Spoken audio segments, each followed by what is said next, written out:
Hello, and welcome to the Essence of You podcast. I am Steph Lokelani, your host, and today we are coming at you live in front of a live audience of leaders, over 50 leaders who are in the Leadership Boise program through Boise Metro Chamber. It is an awesome program. I am a graduate of 2023. I had a lot of fun with that.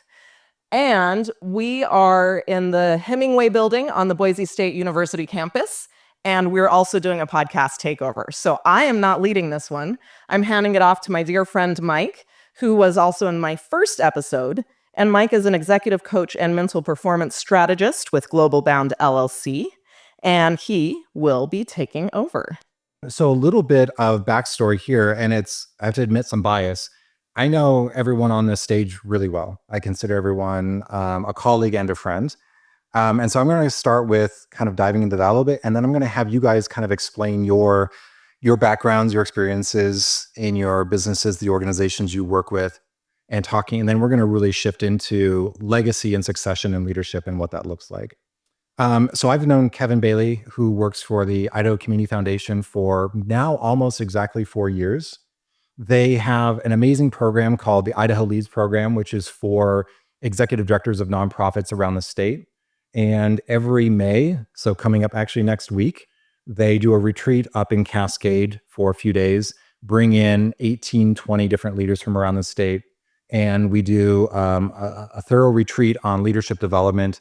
And then over the course of the remaining 6 months, those leaders get executive coaching through myself and two other amazing executive coaches that work with ICF. And I was part of that program 4 years ago when I was still working with the Ronald McDonald House Charities of Idaho.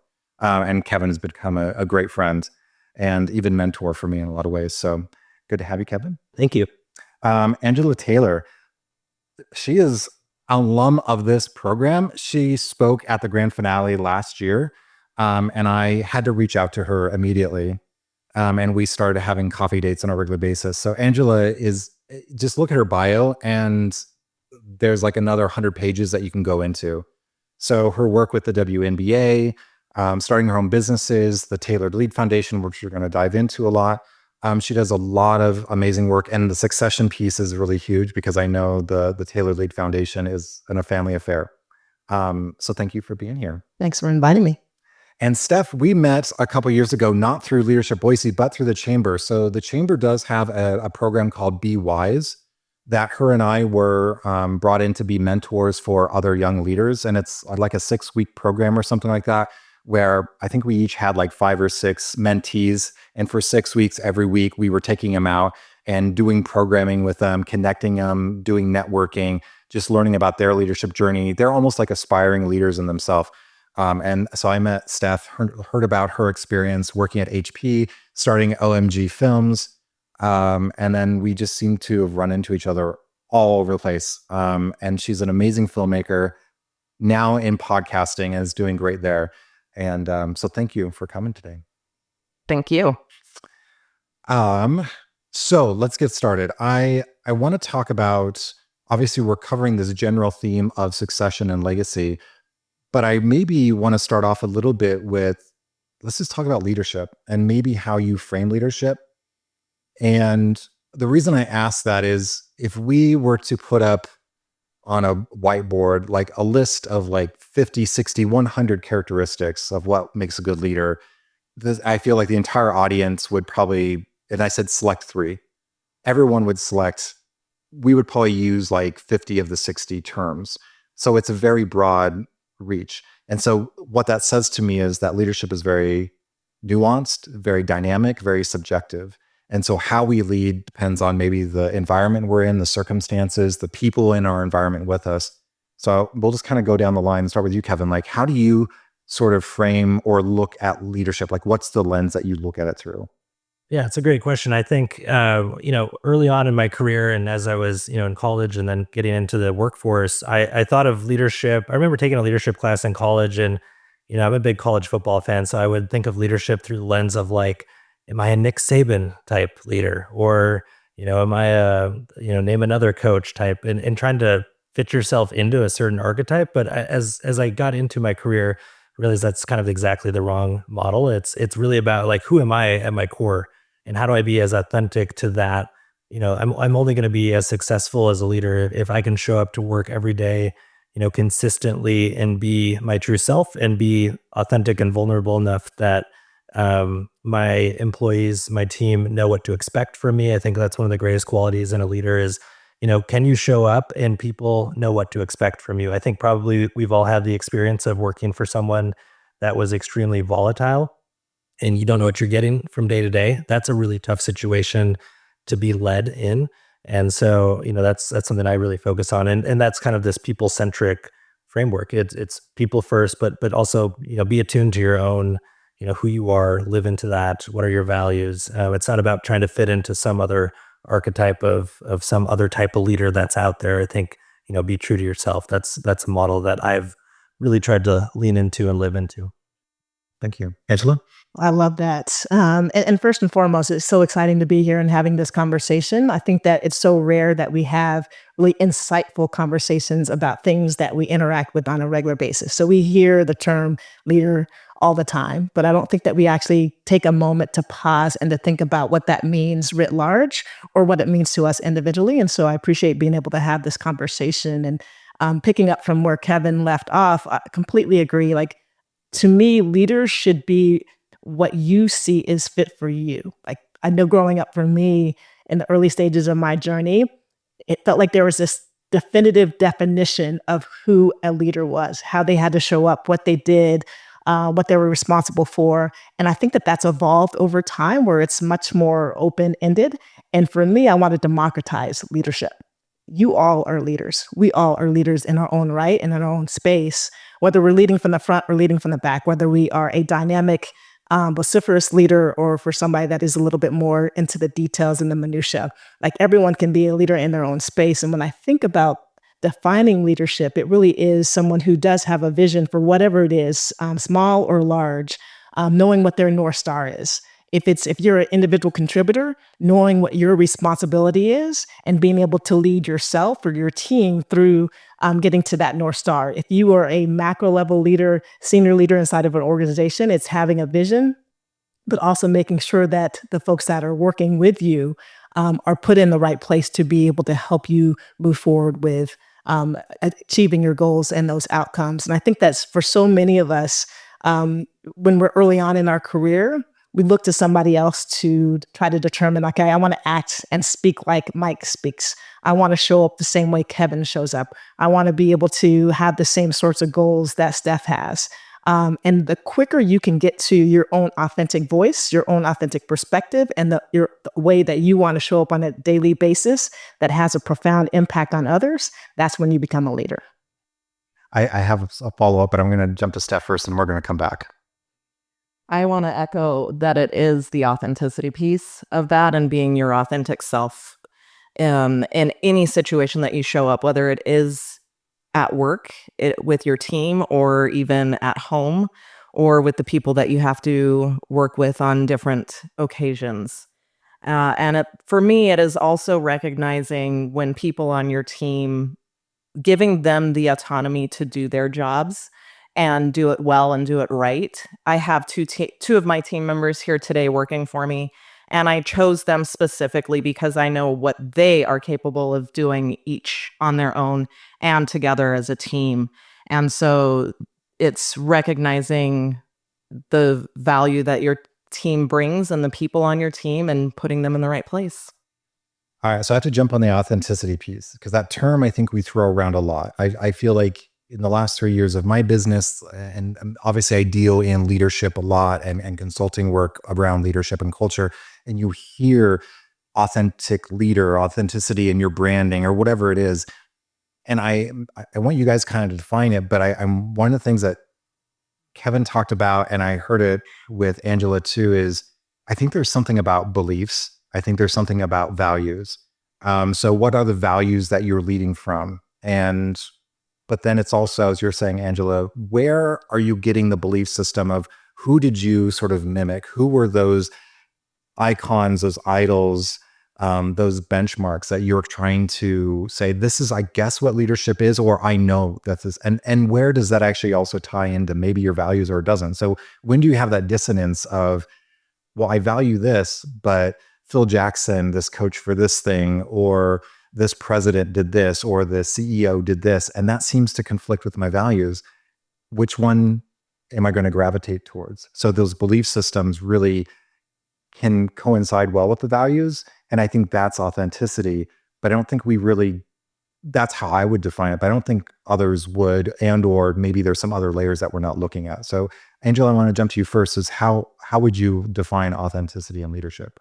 Well, I'll give you a little bit of an anecdotal story. As Mike shared, I do some commentating for women's basketball with ESPN. And so have the opportunity to be in a lot of different spaces with leaders in the sports space. And I know Kevin talked about, like if he wants to be a Nick Saban type of leader, I use a lot of the lenses and the perspective that I've gained is through sports. And so over the course of the last few years, there's been a lot of succession. There's been a lot of new leaders taking just one shift in a seat to the left. So going from being an assistant coach where they were exceptional and then going over to a head coaching role. And what we've observed is like there's two different types of leaders, and those that seem to be struggling are those that have not yet found their authentic voice. And they're struggling because in shifting from that assistant coach's seat where they had a clear perspective, where they brought value, and it's the reason that they were promoted to the head coaching role was because they brought definitive value. They've actually pivoted, particularly if they are coming from a program that has had success, and all of a sudden they start to replicate and emulate the person that was in the seat before. And so we've heard all along in sports is you don't want to follow the legend, you want to follow the person that follows the legend, because oftentimes it's the person that follows the legend, like the bar is so high and it's almost impossible for you to be able to be successful. But what I've seen is in specific situations, someone loses who they are, and I don't even think they're aware of it, and they completely try to replicate the person that was in that seat before them, their body language, their diction, the different sayings that they have, physically, like their interactions with others, and they've lost themselves in that value. And one of the things that I've observed in those situations, the team has been less successful, right? All of us, just think about when you are a player or reporting to somebody, you want your boss, your manager to be someone that you can look up to, someone that inspires you, someone who knows who they are. And if you aren't authentic, if you don't show up authentically on a daily basis, it's impossible for others to want to follow you. And so the quicker you can get to what your voice is, what your values are, what your perspective is, what your do's and don'ts will be, the more powerful of a leader you will be able to be. Self-aware leaders are the best leaders. And so that self-awareness allows you to start to live into your authenticity. I've been thinking a lot about values lately because we've gone through a lot of change in my work over the last 2 years. We went through a big merger with two statewide nonprofits, bringing the Idaho Nonprofit Center, where I led as a CEO, into the Idaho Community Foundation. And we've gone through like an immense amount of change in that process in terms of our team growing and, different systems, different processes. It's really stretched my leadership ability in a lot of ways. And a few months ago, as I was feeling a little bit unmoored in terms of, how can I best lead in this environment, I picked up a book from an author I love, Brad Stulberg. He also has a podcast. The book is called The Way of Excellence. And there's one chapter on values. And I've always had a sense of kind of what my values are, I guess, but I never really had them written down or defined. And sometimes you feel yourself like, oh, I'm about this. And then 3 months later, you're like, maybe I'm not about that because I'm over here. And so I thought let me just do this exercise, and ended up kind of going through this exercise. And the book was really helpful in identifying, what my core values are. And then I just put them on a piece of paper and taped them to my bathroom mirror. And every day, there's probably 8 that are listed there. And every day I'll pick the one that feels relevant to me today. Today is curiosity.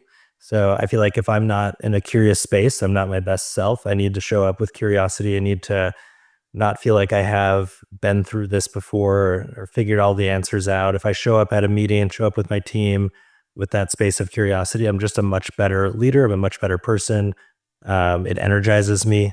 So, really being intentional about how do I identify my values? How do I live them out? How do I remind myself of them?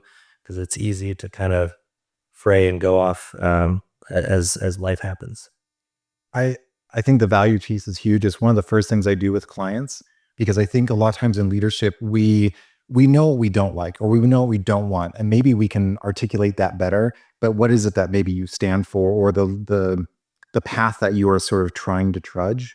And it could be 8, it could be 3, maybe it's one lone value that's really that guiding piece.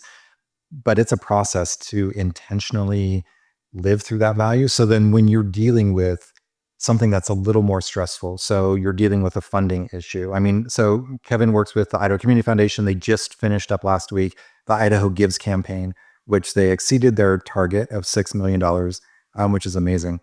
But if something happens, the internet goes down, whatever, how do you, it's that thing of, you need something to sort of ground you so you don't lose it. Because I think, as you're talking about, Angela, one of the things that I didn't hear you say, but I think you're saying is, if you're not intentional and if you're not authentic, that's the fast track to burnout.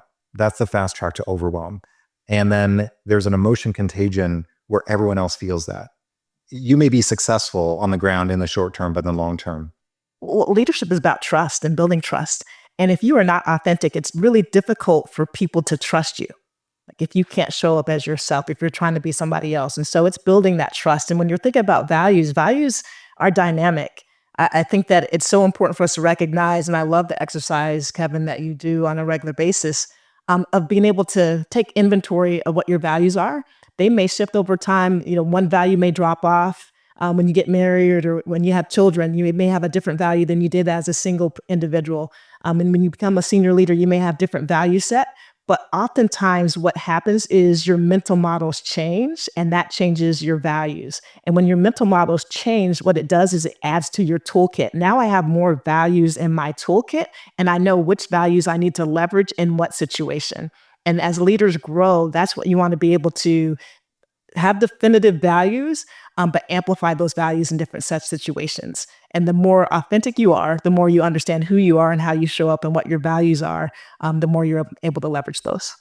I'm wondering, Steph, when you started your business and you decided to, you were still kind of doing the filming production business, even when you were working at HP, and then decided, I'm going to go on my own. Like, where was that sort of shift for you?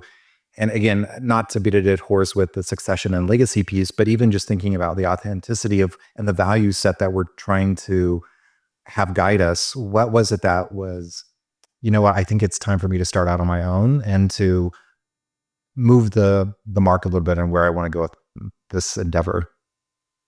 Well, it had a lot to do with my manager. No. No, it was, so I was running my company while working at HP full time. And what I was doing with my company was mostly creating content for nonprofits. Idaho Nonprofit Center was one of them.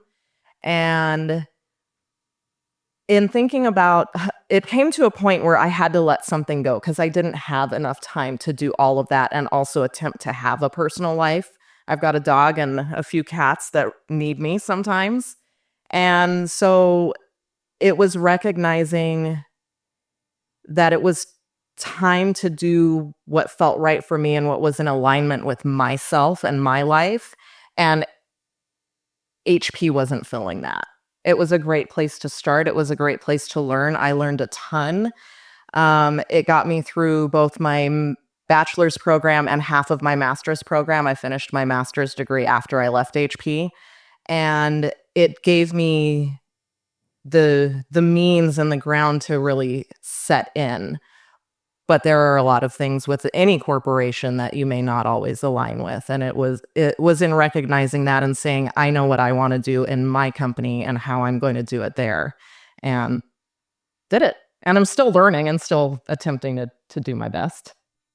What was the progression then from OMG to your current endeavor? And really it's been expanding, like it's all these little like fingers in different pots. Yes. So I started OMG Female Filmmakers. That was my first LLC in 2017 at the tail end of my bachelor's program.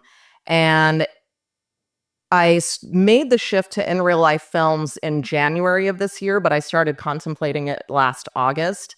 And it was, one, to be more inclusive. And then also with AI, which has been around for a long time, but it's just started to boom, in real life films is about sharing real life stories about real life people. And so I wanted to take that and start showcasing that is what we do and what we've been doing. And it's the same as OMG Female Filmmakers, just a different name. I've got a question here from the audience. This is for you, Angela. We'll start here. Coming from a sports background where the best teams have a culture and standards set by the coaches and reinforced by the players, in what ways are you... It's not letting me see the rest of the question. Maybe from whoever asked on the audience, do you want to fill in what the last part of that is? In what ways are you intentional about establishing that culture, like that environment in your company, and then having your employees reinforce that? Thank you. That's a great question. When I was navigating, I was in the sports entertainment industry for 20 years. My last position, I was president and general manager of the Atlanta Dream. So I was running a WNBA team, both on the business and the basketball side. And it was during that period of time that I recognized something that now is a philosophy and approach that I take in the business world and with my entrepreneurial ways. And that is, like, if I wanted to I was looking at the basketball side and trying to figure out, okay, how can we build a championship team? And what I recognized, in order for us to have a championship team on the court, we need to run it like a business. And there's some things that, like, on the sports side, we get the best athletes, we throw them out there and we hope we win. But there's some processes and some standards, some data analytics, structures, systems that we can put in place to help the team be more successful and to experience that sustained success. And I was looking at businesses that had sustained success and was saying, okay, what are some things that I can take and help our team win? And then on the business side, I was like, okay, so how can we start to, at the margins, become a better business, right? Operationally, from a sponsorship lens, from our external relations, like, how can we become much more efficient? And I was like, you know what, if we run it like a championship team, if we look at the San Antonio Spurs, if we look at those organizations, the Warriors that have been successful, we can have success on the business side. And so I think that there's things that correlate both in sports and in business, but oftentimes I feel like they're in silos. They don't operate and they don't learn from each other. And so for me, I've taken a lot from my work in sports into the workplace. So if you look at the San Antonio Spurs, it's been sustained success, and they have a culture that is impenetrable, right? And it's probably 30 years they've had this culture. That is remarkable in the sports world to see that success. And it starts with the people.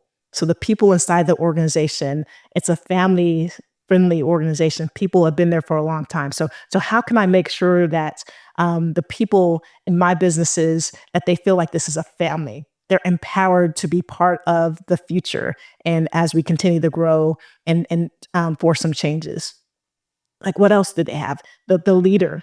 Greg Popovich at the time was a dynamic leader, and he was authentic, right?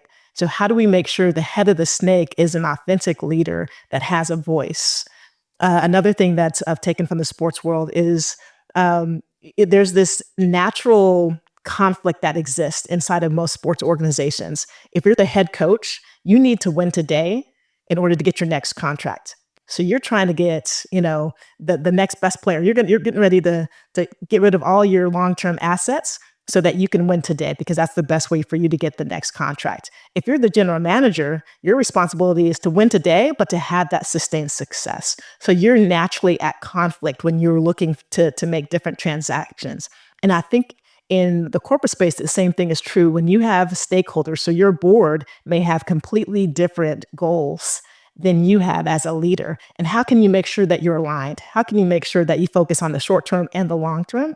And it's making sure that there's that clarity and alignment on a regular basis and understanding where everyone's coming from. So it's a great question. I think there's a lot of corollaries that I've learned from the sports world that are applicable in the business world that I've been able to apply. Kevin, I want to jump on the culture piece a little bit. And with your background, so when we first met, we were sharing stories of our time living in Africa for a while, and then your time with United Way in Eastern Idaho, and obviously with the nonprofit center, now Community Foundation. Very distinct experiences. And that's just those. I mean, you've had even more experience beyond that. What's sort of the takeaways when you look at your experience? What are the ones that you're trying to take away and infuse in the current space and landscape with your team that you found to be successful for you? Yeah. So next week, Mike Reference will be doing this leadership retreat and then executive coaching for 15 to 20 executive directors, CEOs of nonprofits from around the state. One of the activities we do, and I think about this a lot in terms of what experience we're providing employees. We use this acronym in that retreat. Mike probably has it tattooed on him. It's CAR. Do you remember what it stands for, Mike? No, but I know competency, autonomy, and relatedness. When employees have those three things, they feel, they're going to be at their best, right? The competency, autonomy, and relatedness. And I often think about that in terms of like who we hire. I think hiring is the most important thing that any leader does. Or when you inherit an organization or a team, are you getting the right people in the right seats? There's nothing that drags morale and toxicity and all of those things down worse than the wrong person in the wrong seat. And I often think of it like, is the person mission aligned? Are they the right skill set for that job? And, can they get along and be a good teammate? Like those three things, if you can check the box on those three things, you're probably going to have a really good outcome with your team. And so that's something, I'm constantly thinking about. That's something that's been true in every organization I've been with. And sometimes that leads to having to make hard decisions. And that's okay too, to help somebody get to the next thing that's actually a better fit for them. I think nothing's worse than leaders who drag their feet through some of those tough decisions, and that really drags the rest of the team down with them. And also, I think doesn't do a lot for the credibility of the leader. And so that is just something to keep in mind. And I think that's something I brought with me from every experience I've had is how do I make sure that employee is the right fit in the right skill set and can relate well to the rest of the team. I'm going to jump to a very big question now, which is when you think about your own legacy in your current role or even 5-10 years from now, and maybe it's even reflecting back over where you've been, what is it? Maybe we define what legacy is, but if we sort of have a general assumption, what is the legacy that you're hoping to cultivate and leave for, again, like this current position and or more longstanding through what you guys are doing? Like I can start. I think building off the last question, I've been less interested in my career. I think it's like the curiosity part of me. I've jumped around a little bit. I've pursued opportunities that were maybe a little bit out there, going to work in Uganda and taking a leap when we lived in the Midwest where I grew up and moving to Idaho to run a nonprofit and kind of regrounding ourselves. And to me, it's not about like what we produce or some of those outcomes. It's about, again, to use like a sports analogy, you look at how great like a coach like Nick Saban was, and they'll talk about, well, he was so great. Yes, he won championships, but he's got this huge coaching tree. All these people that worked for him are now successful coaches in their own right. And I get, nothing gives me more joy than seeing people that have worked for me find their own footing, find their own leadership, go on to other organizations if that's what they want to do and find success there. And like that really drives me. I think the people aspect is always the thing that keeps me coming back. Yeah, I think that for me, early on in my career, it was all about achievement, right? So we're operating in a meritocracy, so I want to work as hard as I can, get the results, hopefully get a promotion, get a pay raise, and move on and continue that trajectory. And at a certain stage, that was no longer fulfilling for me. It wasn't enough. And what was the thing that was helped me pivot was I got to my why. Like, what is my purpose? Why am I here? What brings me joy in life? And I recognized my why was, transforming invisibility into impact and silence into strength through deep listening and understanding. And as soon as I got to that point, then what I chose to do, what I chose to say yes to became super clear. And then when I said yes to something, it became clear what my goal was, the outcome needed to be. And it was about impact. What was I leaving behind? The experience that others were able to have, the growth that they were able to witness. being able to put them in position to have success and to be able to have that same journey where they were able to get to their why and feel like they were fulfilled in whatever capacity or role that they had inside of an organization.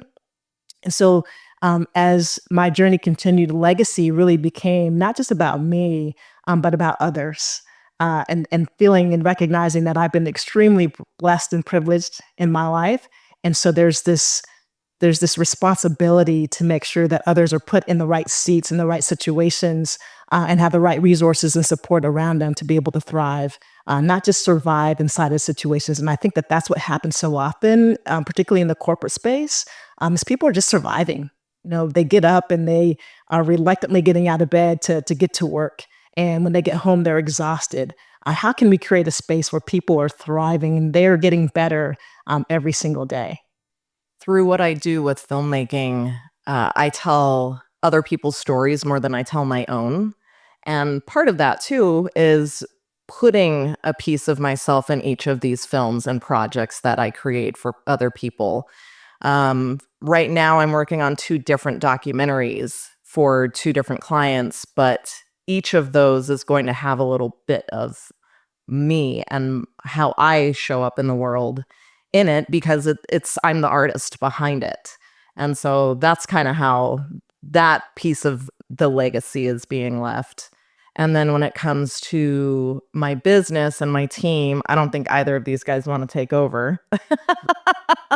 But it's making sure that if I were to give my company to someone else, that it's still Steph, and then it includes that other person as well. One of the themes I'm hearing across all 3, and it's a value of mine, but it's also kind of what I talk about with leadership in a bigger picture, is I think leadership is stewardship. And we can also break that down and define that more, but I think it's really coming under everything you guys are talking about. 1 is first, humility. 2, it's not about me. It's about being a caretaker for this mission, this vision, this group of people, this environment, this culture, whatever that is. And on that note, I'm going to jump to a question from the audience in a second, but I actually want to come back to Kevin and Angela for a second and talk about the Idaho Community Foundation. I want to talk about Taylor Lead Foundation, and maybe just give our audience a broader scope of what these organizations do and what they're about, and why you feel connected to them. Sure. Yeah. The Idaho Community Foundation, we work with individuals, families, corporations to help them accomplish their charitable goals, and nonprofits as well, after bringing in the nonprofit center through that merger. So kind of 2 sides of the coin. The Community Foundation is probably most known for grant making to thousands of nonprofits across the state, as well as a scholarship program to Idaho students going on to higher ed. So we do about $16-17 million in grant making to nonprofits all over the state. And that's a really awesome part of our work, helping nonprofits have the resources, groups like the YMCA, WCA, Catch, Interfaith Sanctuary, all of those folks are our grantees and helping them accomplish their mission. But with the nonprofit center side of the work, that's an 800 member plus organization, and providing the training and support that nonprofits need to be successful. So board training, fundraising training, Idaho Gives, advocacy, legislative stuff. So we're really that support organization, which is a joy. Where does the money come from that funds the Community Foundation? Yeah, it's a kind of complex business model. Historically, the Community Foundation was kind of operated like a charitable bank. So let's say Mike sells his super successful business and he's got $1 million that he wants to put into a charitable cause. He comes to the Community Foundation and he says, or maybe it's just 25,000. It could be any number really. But let's just say $1 million. You made me awesome. really hopeful why for not? my future, Let's and then make you it just $2 tanked million. it. So he comes to us and he says, I got this $1 million. I want to put it into a charitable fund. He starts what's called a donor advised fund. He puts it with the Community Foundation. And traditionally the model is you hand the money to the Community Foundation. You've made that charitable gift, then the tax benefit.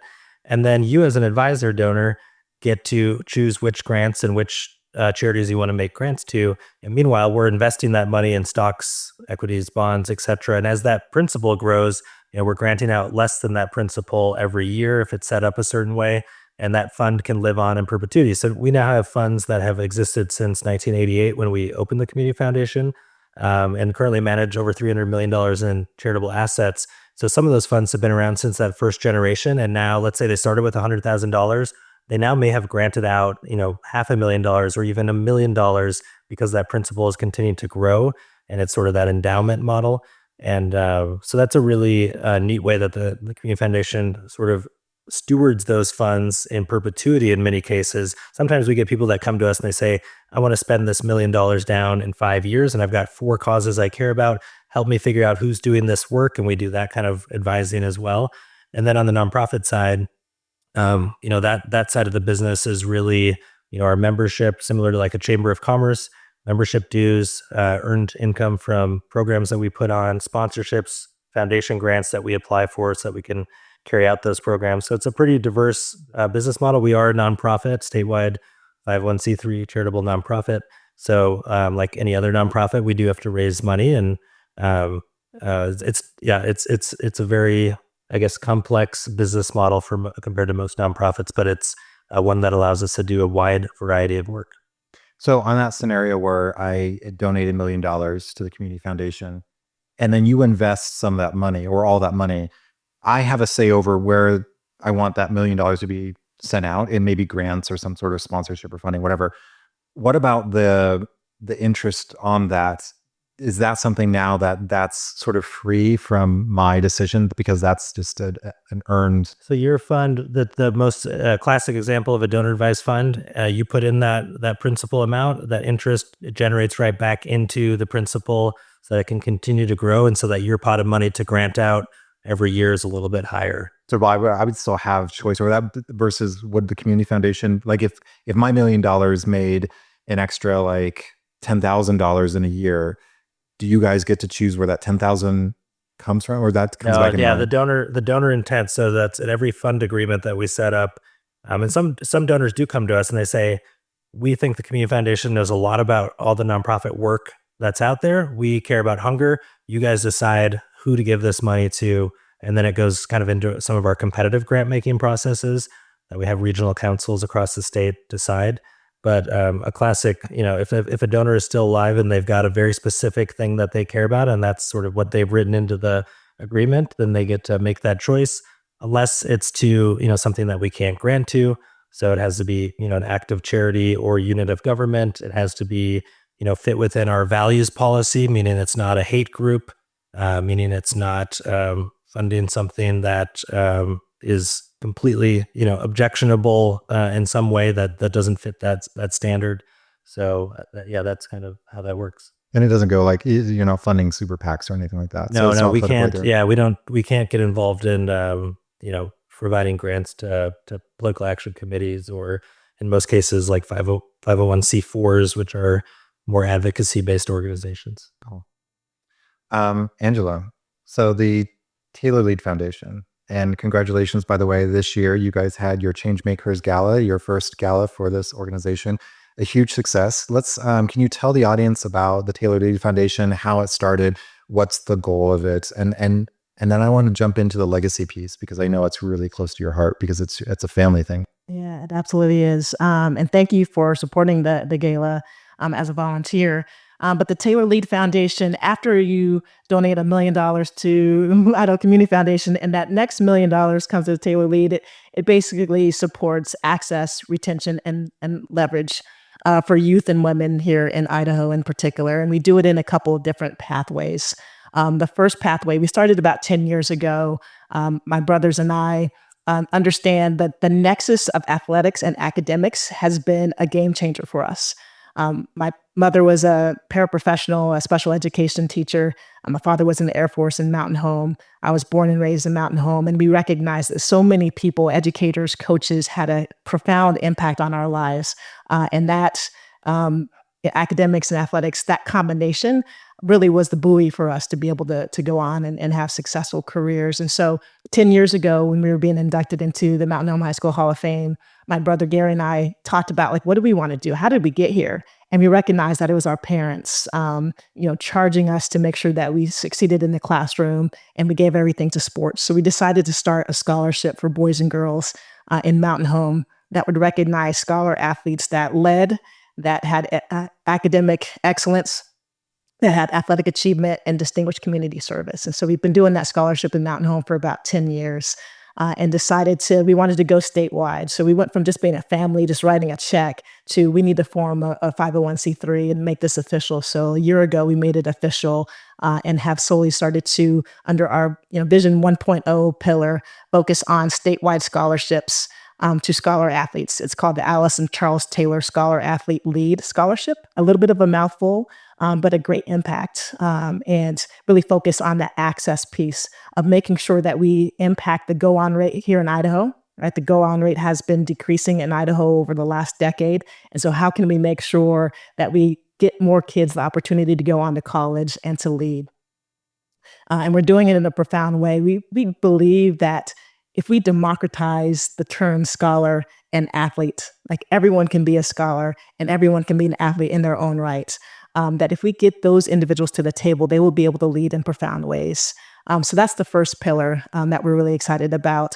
And then when we launched the foundation last year, we started Vision 2.0, and Vision 2.0 was focused on Idaho women and girls in sports. So I Win Sports is the name of that pillar, and it's really focused on getting more girls in the game, so that access piece. And we understand that right now there's a 39-point gap between the number of girls that are below the poverty line, their families, that have the access to sports, and those that are 4x the federal poverty level. And so can we start to affect those barriers that they have to be able to play, the fees, the transportation costs, just the equipment costs and getting shoes, like that truly can impact whether or not a girl gets a chance to participate in sports. And so access is one of the pillars that we'll focus on with programming for our I Win Sports initiative. The next piece is just retention. 2 times as many girls drop out of sports as boys by the age of 12 to 14. Oftentimes because of societal pressure, they have to make a choice. Am I in Girl Scouts or am I in sports? There's confidence issues if they don't feel like they're good enough. If they're good enough to make the team, then they'll stop playing before they get to that point where they hear the word no.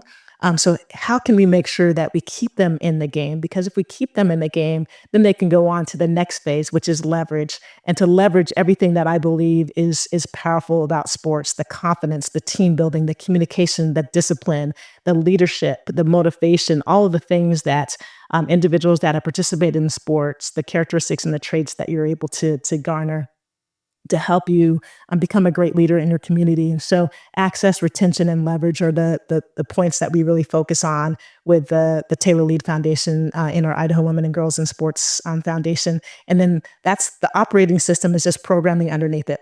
We have a grants program called the 9 Grants program. Under our 9 Grants program, we have our Momentum Grants, where we help families, again, not have to make a tough decision of, am I going to buy groceries this month, or is my daughter going to get to participate in Girls on the Run? So we close that gap and pay a scholarship or a gifts to allow them to participate in Girls on the Run, or pay their tuition or fees, or if they need to get a physical. The next piece of our 9 Grants program are our organizational programs. So there's great organizations that are providing access to girls that don't have a chance. So Nations United Soccer was started by the South Junior High librarian, and she's providing soccer access to folks in the immigrant community here. And so we're providing grants for them to be able to train coaches and parents to be able to provide the proper guidance to girls who are trying to endeavor into sports. And then the last piece is our camp scholarships, just making sure that girls get a chance to go to camps that are designed for them, so that they can have a great experience. And so really excited about the impact that we're having. The gala that we had in February was kind of a proof of concept point. There's a lot of support and a lot of understanding of the impact that we can have when girls have access to sport.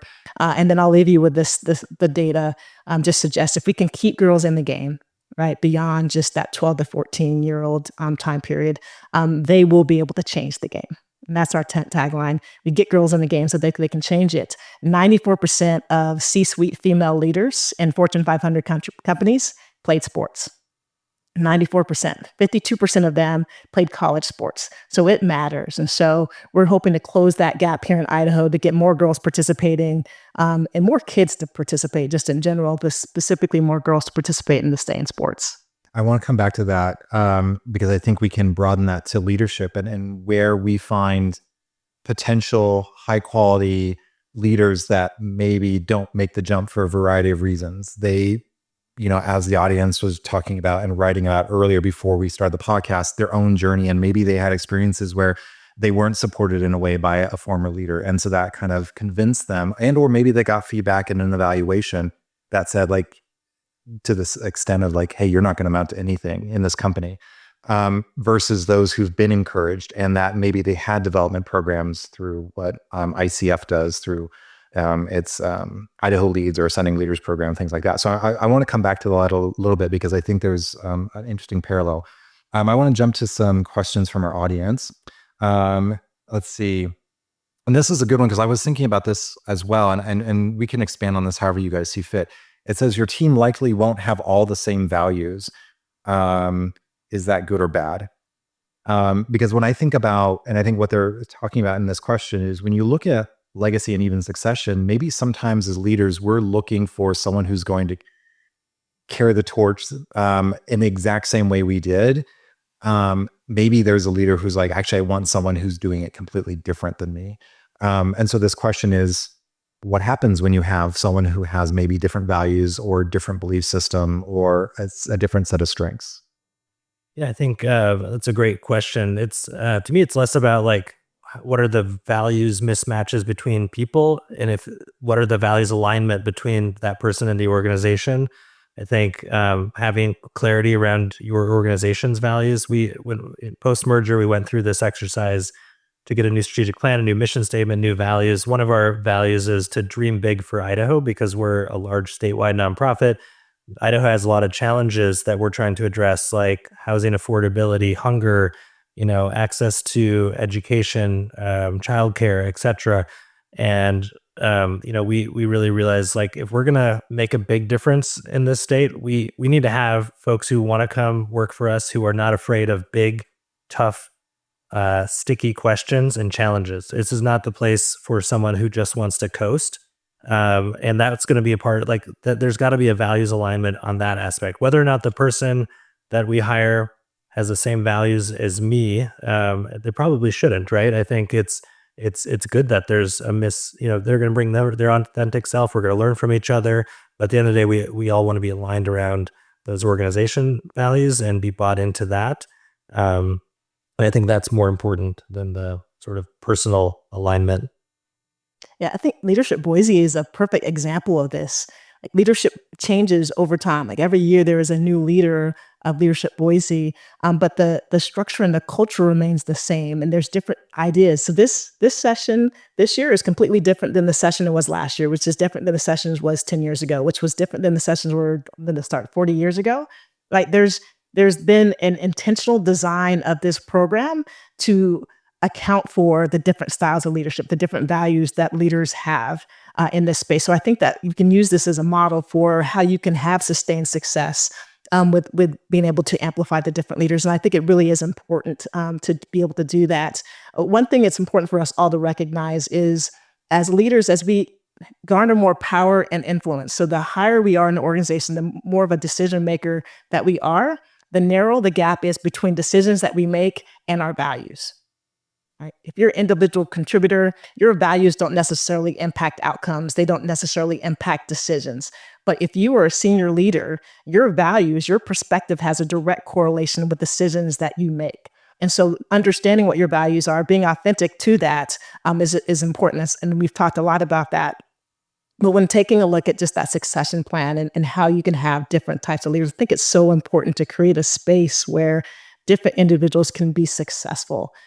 Several years ago, when I was starting my leadership journey in the WNBA and running a team with the Minnesota Lynx before they got to be good, unfortunately, I had a conversation with my manager, and we were getting ready to let the head coach go. And so we were just having this conversation about what's our approach to finding the next leader of the team. And he said he was the CFO for the Timberwolves and the Lynx at the time, so had a financial background, more analytical, right? And he said something that I had never thought of or heard before, but he said, oftentimes it's the role of the opposites. Oftentimes, if there's lack of success, if you're replacing a leader that was not successful, you look for somebody that has an opposite perspective, leadership style, expertise, or whatever it is. And it's just a natural inclination for you to do. If you've had success, oftentimes you look for someone that has the exact same characteristics.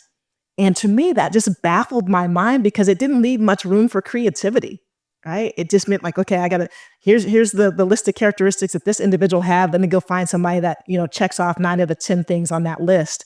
But the opportunity is people can lead in very different ways. If they understand what the North Star is, if they understand what the goal and the outcome of this organization is about, if we leave space for people to be able to, with their own vision and their own authentic voice, to be able to curate that experience for the organization, then there's remarkable things that can happen. That's where innovation happens, when we allow space for difference to shine and difference to sit in that chair. And so I think it's incumbent upon ourselves to get outside of our comfort zone, right? To be able to envision different leadership in a specific space, because that is actually going to challenge the status quo. That is going to allow people inside that organization to come to the table with new ideas and nuance. And the key to be able to do that is the alignment. When you have leaders that have different values, having different values is fine. But if you are able to have a discourse about where those differences reside, it could be a really powerful alignment conversation. We have a lot of alignment conversations with our clients, and we talk about values, and we get them out on the table with senior leaders. So you understand why Mike is pushing back on me. It may be because of a perspective he has around his values, not because he doesn't like me, not because he doesn't like the idea. And if I understand why and where he's coming from, then we can get to a point of clarity and alignment and then make a decision. I think one of the things that you kind of hinted at there is when we're really successful too, we don't recognize the blind spots that we have. And when we're doing it like 3 years into a role and things are going smooth, and yes, there may be some turmoil at different points, but you're not noticing the things that maybe potential hiccups down the road because everything is kind of smooth. And it takes someone else to see it, and they can be far removed from the organization, like never worked for it before, or they could be someone else in line, maybe the succession plan or what have you. And if they're able to push back, that's, as a leader, that's something that you can actually sort of piggyback off of your own talent to help you become a better leader. If you assume, that's a humility piece of assuming that you don't have all the answers and that there will be one or more blind spots, and having your team be sort of the lookout for that. That's really cool. Steph, what's your take?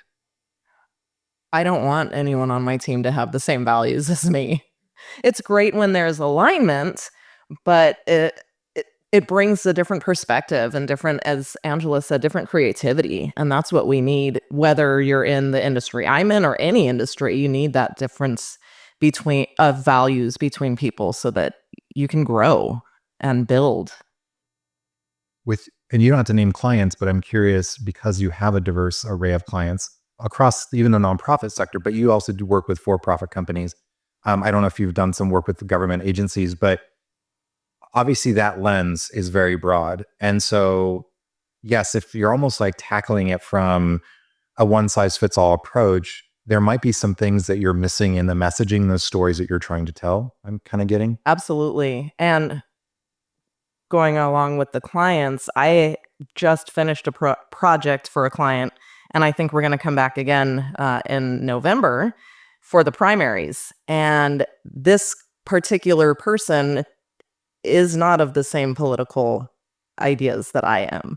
But I heard their story. I know what they're running for. I know their values. And I said, okay, we're going to make content for you. And we did. We made a few commercials for them, and hopefully people vote for them in a week or a few days. Well, and can I say too, I think that oftentimes right now values are being weaponized, right? So when we think about values, a really important exercise for us to do is, in any term, is to think about, what is my perspective about that? So when you hear the word value, what do you immediately go to when you think about that? And I think right now, because of the discourse, where we're going to political values or socioeconomic values or whatever, but there's so many other things below that surface that are important to being able to help you lead to success and sustain success, really. And so I think it's important to be able to factor that in. It's a value of So maybe Kevin wants a little bit more flexibility and free time. And so how do we design an organization where people, are leaving at Friday at 3 p.m. versus, maybe I am a rigid leader and I want to make sure that we're maximizing that time. So those are some values that show up inside of organizations as well. So I encourage leaders to not just default to what currently is the discourse around values, because there's a lot of values that happen below the surface on a regular basis that interact with people on a regular basis, more so than sometimes political values that really impact outcomes. I think where that happens is, I think of values almost like an hourglass or a funnel. And so you start broad. And so like Kevin talked about early on about curiosity is one of his 8.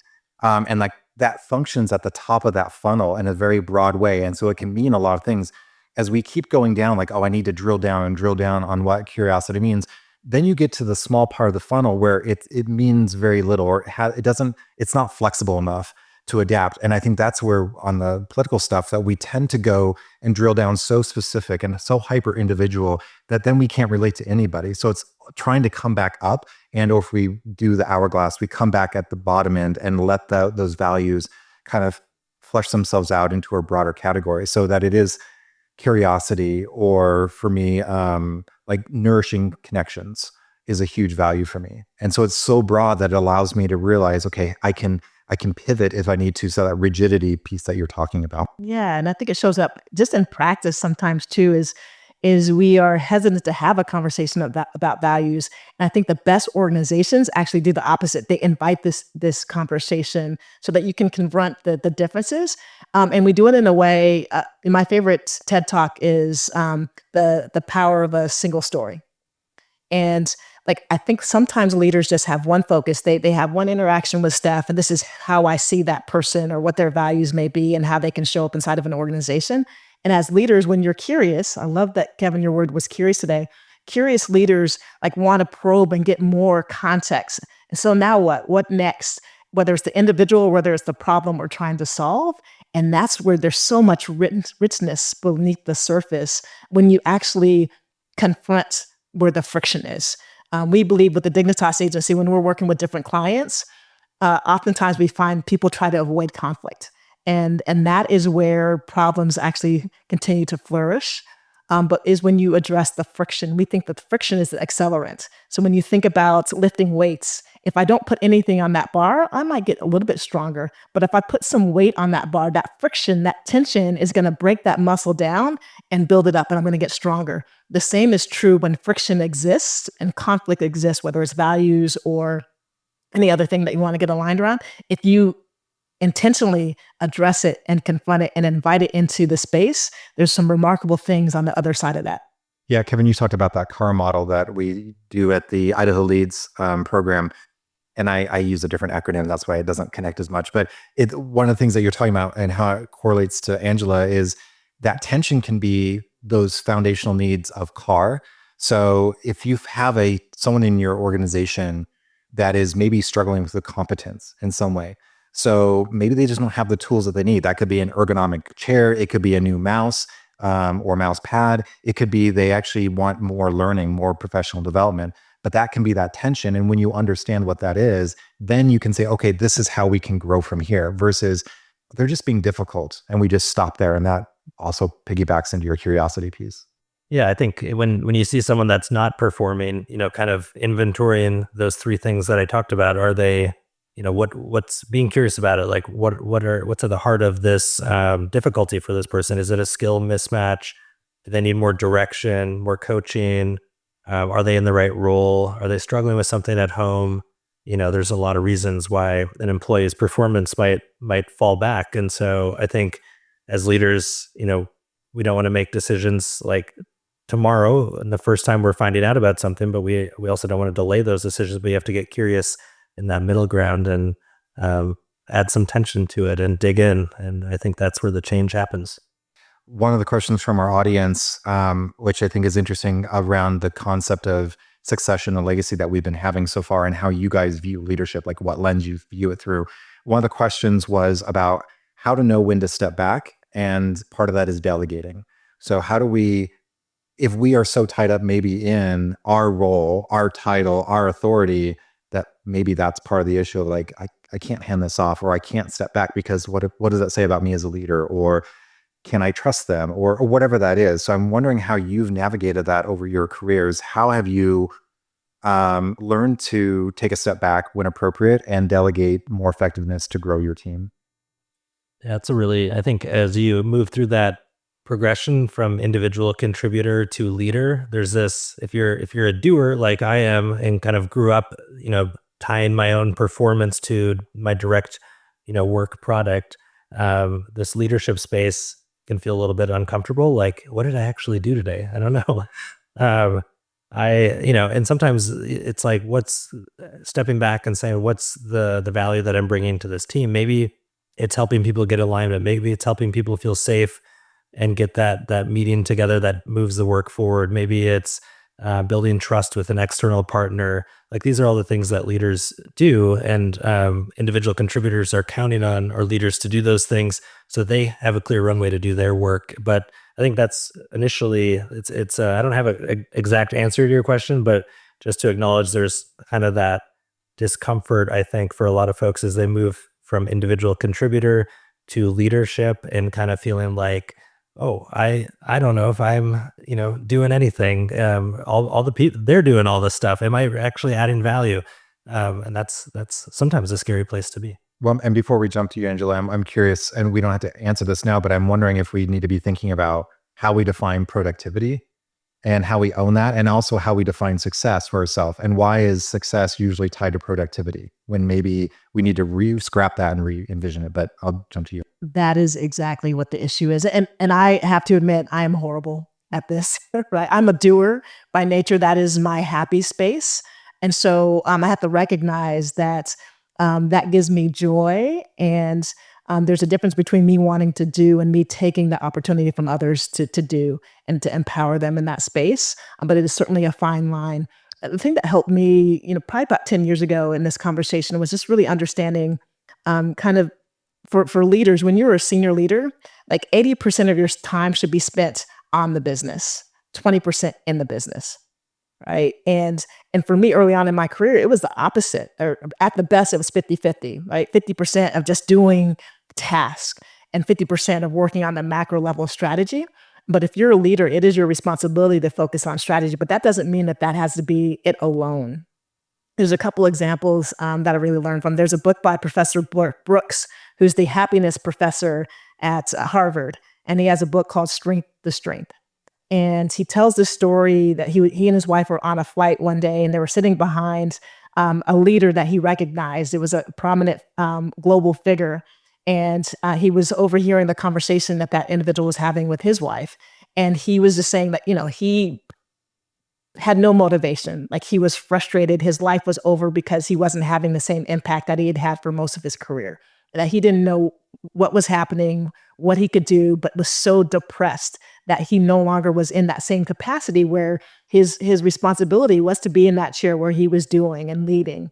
And so when Professor Brooks got off the plane and he saw this guy, he's like, oh my God, this is someone who has accomplished remarkable things, has changed the world literally. And he is in that space of not understanding what his responsibility is, what gives him joy, what makes him feel like he's bringing value. And so he wrote this book, Strength to Strength. And I think it's applicable to folks that are going from individual contributor to people manager to a senior leader, is you have to go from strength to strength. Your value is no longer your technical expertise. Your value is being able to help others leverage and access their technical expertise and to be able to set the big picture, the North Star. And that's where there's tremendous value. And it's a tough transition for those of us that get so much joy and value out of feeling like that we accomplished something. Like, it's a very different feeling. And that was a good book that kind of was able to amplify what that feeling was. And I think the other thing that shows up is, The 6 Types of Working Genius is one of my favorite books. I also had to recognize that there's different ways to lead, and people lead in different spaces. So in that book, what we recognize productivity There's three different spaces where there's productivity, and oftentimes inside of corporations, we value those that are the idea generators, right? The folks that are wondering, the folks that are innovating, or the folks that are the doers. They are closing the deals, getting things done, and we don't value that middle space that is actually the transition, the bridge that is actually helping to make a good idea an excellent idea that is executed.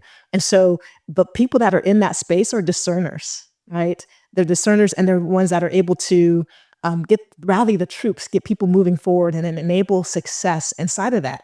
And so it's understanding where you bring value and what your competency is, your genius is, and it may not be the one that's in charge and that is dictating terms. It may be the one that is the enabler that's getting things done, that's getting the work product done, but understanding that you're still the one that's setting the North Star. I think about education with what you're talking about, and sometimes in the classroom, we see the high quality A students who are excelling in everything, and we can hand them every responsibility. And then we also see those who are on the lower end of the spectrum in terms of behavior, performance, and those are the ones we've got to help, we've got to save, and we forget about the 80% in the middle. And like you said, the discerners, the ones who they're highly capable and they're deep thinkers, but they're not going to jump out and raise their hand and say, oh, I've got an idea. You come back to them a week or two later, and we talk a lot about DISC. In a DISC model, they're like your high S's. They're the ones who they like to ponder. They'll be waking up at 2:30 in the morning, not be able to think and get back to sleep because they're thinking about that question that happened in the staff meeting earlier. Those are that kind of in the bell curve, that the 80% that you've got to go back to, and maybe we need to put more emphasis on. Yeah, and they typically are the disruptors. So they may elongate a process. So you may have an idea and you want to put it into motion. And the discerners are the ones that are like, wait, let's hold up. Do we have the right resources? Do we have the right people in the right seats? Like, they're the ones that are trying to make that good idea a great idea. And sometimes that friction, that tension is not met well inside of an organization. And so, like, I think leaders occupy all of those different spaces. And so understanding who you are in your productivity space is really important to determine how you lead. And then it's your responsibility to put people around you that complement you. Steph, how do you manage as a business owner, stepping back, slowing down when you need to, delegating appropriately? Or is that not something you're able to do? I can't. No. I'm actually going through that right now, where I need to focus on the business piece because the business needs to grow. It has been growing and it needs to grow more so that, we can pay our rent and pay our mortgages and all of that good stuff. And because of that, I am delegating more. And so I'm finding the right people to fit the correct roles for this. For example, going back to that political campaign I just worked on, I hired someone to do the editing for me. Whereas pretty much up until the beginning of this year, I've done everything from meeting with the client to creating the concept and sometimes even the script to shooting it. I got to travel with some of Kevin's team last year around Idaho to go shoot a whole bunch of footage with a bunch of different nonprofits and philanthropists, and it was wonderful. And then I brought it all back and I edited all of that, and that was awesome. But when I'm doing every single piece of a project, there's no time for me to work on the business. So when people are calling and trying to schedule meetings with me to perhaps be a new client, I have to push them off or schedule them a couple weeks in advance. And by then their project, like, they found somebody else. And so kind of to that, I've got 2 people here today. And then tomorrow we've got a big conference that we're doing podcasting at for 2.5 days. And I've got another person of mine that works for me who's going to go take care of that so that I can stay and continue working on the business. And because that conference runs through Saturday, I am running a half marathon that day. And I said, I'm not working that. I'm running. And you got to pick the right people to do that. I think you could run it and do shooting at the same time. Probably. So Steph and Angela, this is for both of you. It says, as a woman in leadership, I found that direct and clear communication styles are sometimes perceived differently than they are in male leaders. And it goes on from there. So I kind of want to stop there. I'm curious about how you cognizantly, intentionally are aware and approach conversations as female leaders in maybe male-dominated spheres. I am in a male-dominated industry. and I come in, I approach, whether they're male, female, anybody, I approach them as if we're all on the same level. I don't talk down or talk up to anybody, and I try to be as direct as possible so that they understand what I'm actually saying and that I'm not being emotional. Maybe sometimes I am. Early in my career, I did navigate spaces thinking that in the back of my mind. And what I recognized is, like, I don't know if it was true or if it was just a story I was telling myself that was going to happen. But what I did recognize is that I can control how they were going to respond to me. Right. And so whether I, said something delicately or whether I said something with strong intention, they were going to have their own response, and I couldn't control for that. So they may think I'm, an angry woman or not. But it's the impact that was important. So how I tried to shift was, what is my intention and how can I make sure that the impact is the right impact with each individual? And that may mean my communication style had to evolve with different individuals or in different spaces. And that's the beauty. Like, great leaders develop their range, right? Like their octave range in leadership of how you converse with other people, of how you lead folks, of how you provide feedback, of how you discipline others. And as you develop that range, you can decide which tool you have to pull out of your toolkit for Mike, for Kevin, for Steph. It may be something completely different from each of those. And I started to focus on that versus what the response was going to be, which could happen regardless of how I showed up. A question from our audience is, tell us about something in your leadership journey that you had to learn the hard way. Not everybody's going to like you. That's a good one. I don't know if it's learning it the hard way, but I didn't grow up like inherently a leader. I was never like captain of my football team or anything. And so I think I thought for a long time that leaders were sort of chosen from somewhere on high. And it took, sort of my first professional experience. Worked overseas in Uganda and kind of had this opportunity to jump right into something and didn't really have to ask permission to do it, but it was like, saw an opportunity, took a risk, jumped in, and all of a sudden, you have this leadership opportunity. And it's the idea of like, keep showing up, and leaders are sort of the ones who show up and they're consistent, and then you become a leader. It's not something that's like, oh, that person's, our choice. It's oftentimes, especially at a community like Boise and in Idaho, when I first moved to Idaho and got my first nonprofit CEO job with the United Way in Pocatello, it was right before COVID, and I'm jumping into the community. It's a brand new community, and pretty soon, like, I'm meeting with the mayor of Pocatello, and he's like, "Oh, you're gonna join this commission, and can you show up to this Chamber of Commerce meeting?" And I just start showing up to things, and pretty soon you're asked to do more and more and more. And it's like, I think one of the beautiful things about Idaho is there's not like a lot of gatekeepers around leadership opportunities. It's sort of granted, and if you show up and you're a nice person and you can get along with other people and you can add value, you become a leader. And it's very easy to kind of just walk through those doors in many ways in a place like Idaho. Have you set better boundaries over the time of like saying no to things and pulling back from No, engagements? that's my weakness. Yeah. No, I'm bad at saying no. So I would say for me, trust your intuition. And I think, Kevin, you said this a little bit earlier, but there was a leader that I'd listened to a webinar several years ago, and he had said, it's better to be strong and wrong than weak and right. And I didn't trust that early on in my career in leadership. And so I was in a situation where I was taking over a leadership position in an organization that had just not had a lot of success. The culture was bad. The outlook was bad. People hated their job. People hated each other. And first, I probably shouldn't have taken the job. So that was the first learning. Don't take bad jobs that are bad jobs.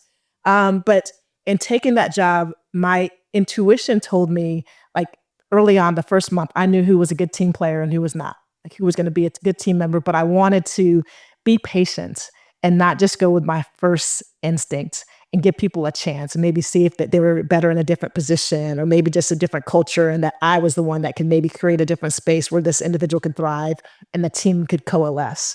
And again, I knew in the first couple of weeks of, 5 or 6 people that probably did not need to be part of that organization, but I paused and I waited and I said to myself, I'm going to give it a year.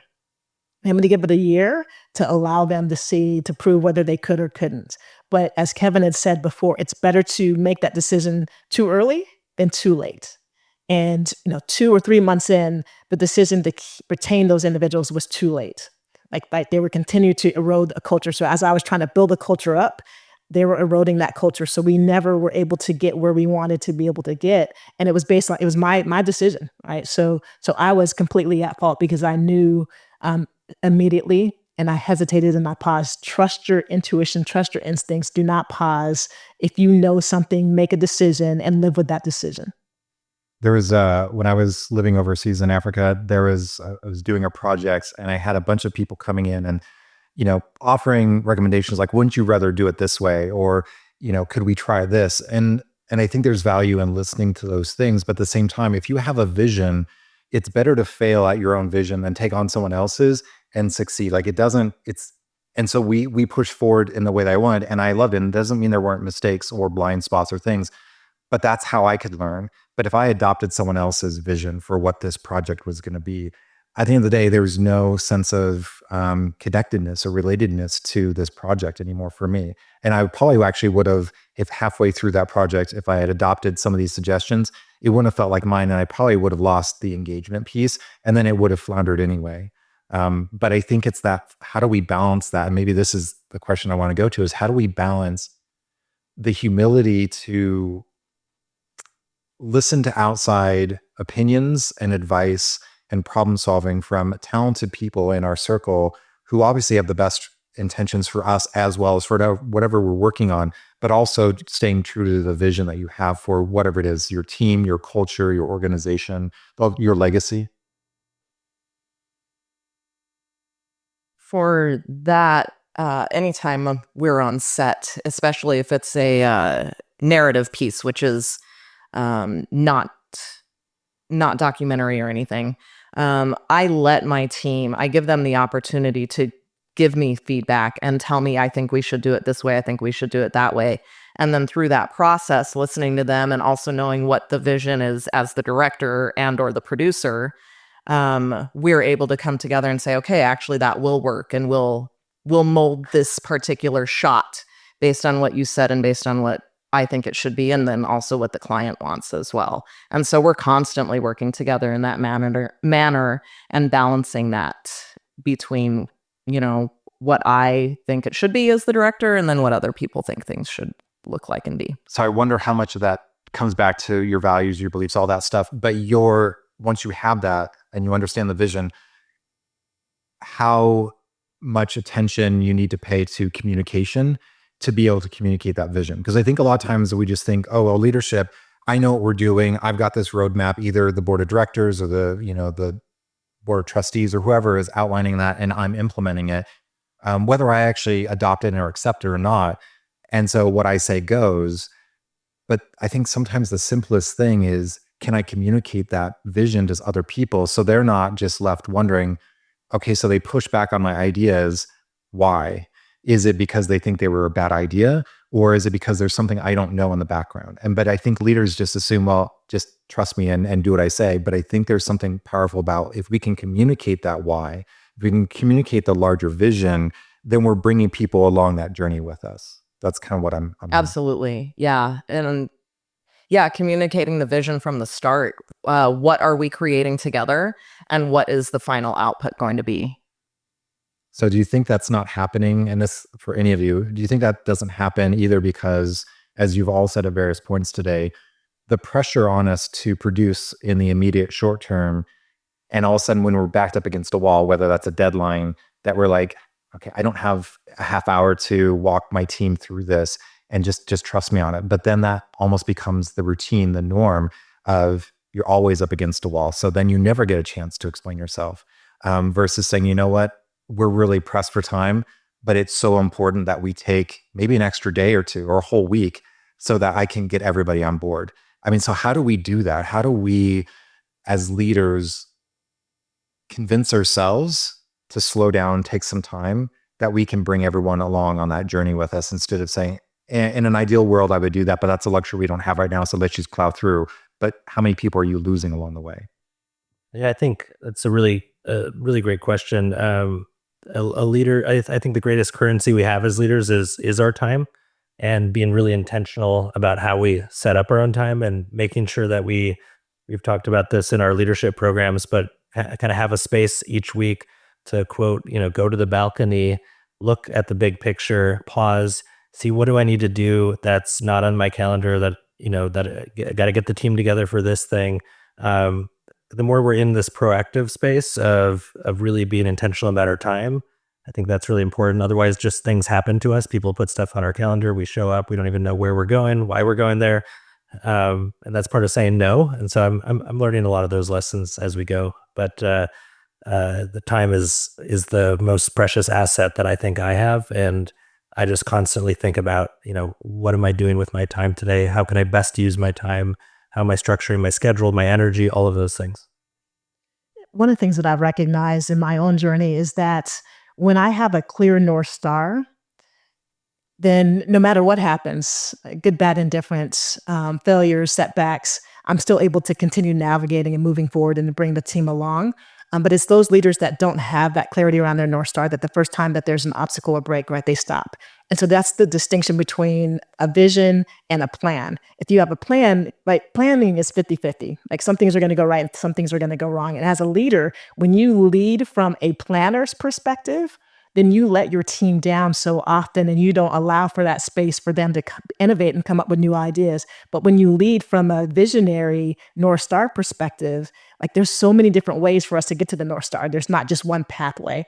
And so I think that is one of the things that is helpful to, if you clearly convey that early on in the process, you're transparent, and you're helping them understand how you arrived at that point, so they can understand your thought process along the way, then they can ascertain and discern, like, maybe things and spaces that they can change or modify or insert their own perspective or expertise to allow you to make that dream become a reality. So that's funny. I think for our Leadership Boise audience, it's interesting because that happened for us here with this podcast even yesterday. So we were loading in last night, getting everything set up, and we walked into within I think 5 minutes of getting here, the power shutting down. The AC was broken. There was no power. We couldn't turn on any lights, nothing. And we were even curious as whether we would have electricity to do anything today on this site. And so that when you're going from a plan, when the plan starts breaking down, do you still have that vision, that why, to kind of carry you through? Now, Steph and I talked about, we could have done this in a variety of formats. Like, yes, we wouldn't have working microphones and would be producing this in the dark right now, but we could still do this sort of concept, the vision of trying to hear all of your stories. We still could have done that. We could have been taking everyone on a walk around Boise and doing a tour, or gotten on segways, if those are still a thing. I don't know.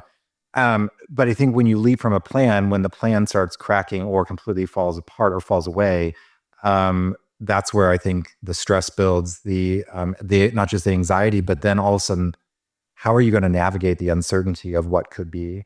And then you start defaulting into these things that we're going to talk about later on today, about what default sort of town do we go to? What takes over when stress hits, when the inevitable hits? And then are we still an inclusive leader? Are we able to articulate clearly what it is the vision is and why we're still trudging through, even though we're like trudging through a swamp right now, even though we had planned for it to be on a nice, foothills path or something? Kevin, I've got a question for you specifically about nonprofits. It says, given the current landscape in Idaho, what are the most pressing challenges for nonprofits, and what leadership traits or practices distinguish organizations that are, I'm going to assume, successful versus not? Yeah, I'll start with this. What distinguishes successful organizations versus others? I see it over and over and over again in the nonprofits that we work with. It is all about leadership. And leadership can be, the CEO of the organization, but also how they engage with the board of directors, which is kind of the steward of the organization, having great alignment there, great relationships, great vision, a great culture, but that often starts with that leader. And I see that most often that's the key determinant of success. Obviously hiring great people. And I think this is sort of my soapbox to get on in support of the sector of, nonprofits are businesses. As they scale, they add people. People provide those services. Sometimes we have this myth that we would go to a nonprofit, or someone should go to a nonprofit and it should be all volunteer run. Well, we would never go to the doctor's office and be happy that there's a volunteer there checking our knee. So we need professional case managers and program managers to run these great programs that nonprofits do. And that takes talent, and that takes really competitive wages, and that costs money. And so when we invest in nonprofits as donors, we are investing in that infrastructure, in their people. We are investing in their leaders. We are investing in their ability to be effective because we've invested in those people. So that's my soapbox on that. The first part of the question was, what's the most pressing for needs? the nonprofit landscape in this state currently? Funding. I'm going to just go right to that. It's funding. We are behind on per capita giving compared to similar sized populations in other parts of the country. Some of that is because Idaho is a relatively new state. Lots of people have moved here. I think there's a stat that the University of Idaho put out. 26% of all Idahoans that live here now moved here within the last 10 years. And so we've had a lot of out-migration, even more in-migration. And, I'm one of those folks. I moved to Idaho almost 8 years ago. And, thinking about how long it takes to get involved, well, that happened relatively fast for me. For some folks, they're still trying to figure out where do they give to, how do they get involved. And so that's a big part of our mission. How do we really build up this culture of philanthropy in Idaho? How do we get everyone participating? We just put out a survey that we did through Boise State University's Idaho Policy Institute, kind of understanding the philanthropic motivations of Idahoans who have been here for a long time and those who have arrived in the last 5 years. And in both segments of that survey, 90% of people said, I believe in giving back to my community. I believe in philanthropy. So that's a great starting point, right? 9 out of 10 people you walk past on the street are like philanthropic. I'm really curious about the last 10%. Hopefully that's not of you. But when we asked them, did you give money to a nonprofit in the last year? That number dropped to about 60%. So there's a 30% values versus action gap. And we've got to make that gap up in order to get resources into the hands of our nonprofits like Jesse Tree, Catch Interfaith Sanctuary, WCA. They all have waiting lists. They're all overbooked. And we've got really big challenges that we need to address. And money is the primary driver that can help solve those problems.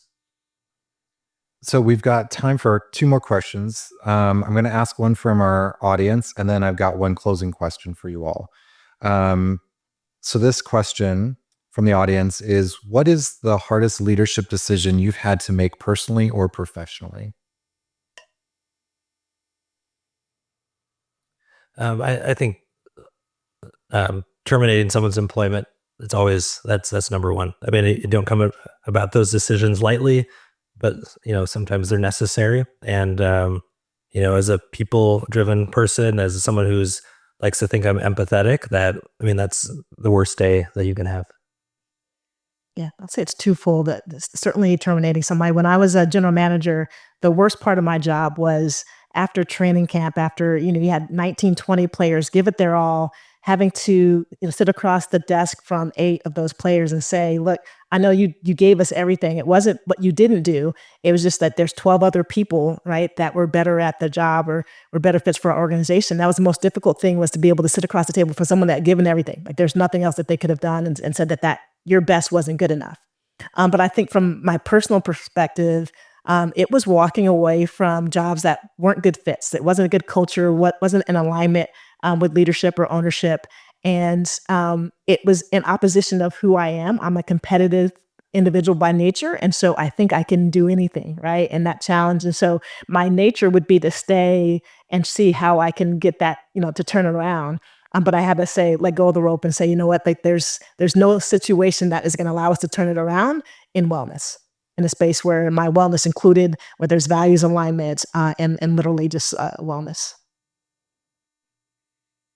Some of the hardest things I've had to do is stand up for myself. I will stand up for my team ahead of anything. And that comes very, very easily. I'm the oldest of 4 kids, so it's easy for me to take the big sister role and say, not on my watch. But when it comes to me, it's very hard for me to stand up for myself. And I've had that experience a lot as a business owner.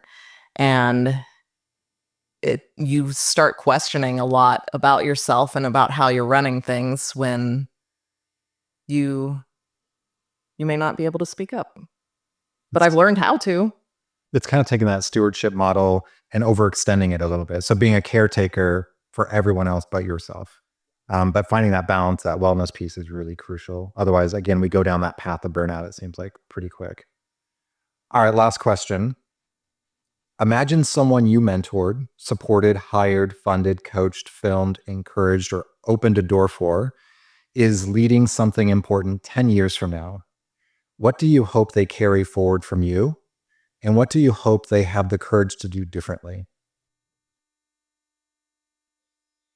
I'll just end with what I started with, and that's I hope that they authentically be themselves, and that they feel that they've learned that from my leadership, and that they can step right into that and have permission to do that, and have permission to cast their own vision. And that's, I think, been one of the most gratifying parts of my career is when I left the CEO position at the United Way in Pocatello and moved to take that position here at the Idaho Nonprofit Center, and watching that organization flourish after I left, and watching the leader that came in, who I knew prior, and just watching her find success. That's been a great, just a consolation for me, because I really worried, about what that transition would look like. And I feel like I stewarded it, left it in a better place than I found it. But I opened a door for someone to come in and make it their own as well. And she's taken it to new heights.